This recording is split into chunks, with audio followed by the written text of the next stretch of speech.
Today you were going to talk about the tax policy in the country. Yeah, I have said that low tax compliance in any country is a direct reflection that the tax policies, laws and administrative guidelines are not in tune with economic realities. Now, look at our laws in Nigeria. Paying taxes ought not to be a burden in the first place if your tax policies, laws, and administrative guidelines are in tune with economic realities. Now, in Nigeria, we have outdated laws. For example, the company income tax that we currently operate, the framework is that of 1979. The personal income tax that we currently operate is 1993. The VAT, 1993. The capital gains tax is as far back as 1967. Now, when you look at the framework, what the tax laws, the letters of the law, what they are currently saying, they are not things that can give us the result that we require. So the first thing that I expect, and which the national tax policy recommend, was that there should be changes in the tax law. So I expect, instead of this executive order, they should have promoted those changes. Now, the base changes will be what, amending those laws? Yes, amending those laws. Now, when you amend those laws, it makes it easier for individuals and companies to pay taxes. Not the system. You will get better result than this approach.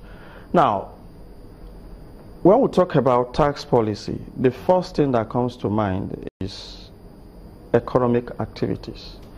If you look at the statistics given based on to arrive at this scheme, they said 214 persons pay 20 million and above, and all these 214 persons are resident in Lagos. You ask yourself why. Now, we have three key drivers of taxation all over the world. The first one is people. The second one is industries. The third one is infrastructure. Now, when you put all these three together, you see that they are playing out in Lagos. That's why they are achieving that result in revenue generation from taxation. Now, look at other states in Nigeria. You cannot talk about industries, infrastructure. Now, when you don't have this, because people, industries, infrastructure, they interplay to generate economic activities.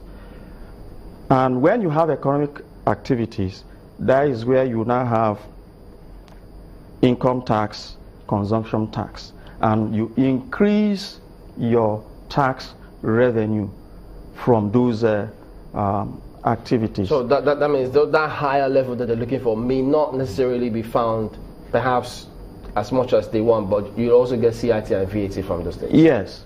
Now, the other thing again that is making people not to comply with tax in Nigeria is the issue of double taxation and multiplicity of taxes. Currently, we have about 62 different taxes and levies approved list. That is as at 2015. 62. You have 9 at the federal level. You have 25 at the state, and you have 21 at the local government, and you now have 6 what they call harmonization. Now, when you have this pool of taxes, they all constitute cost of doing business in the country. And when your cost of doing business is high, then you should expect that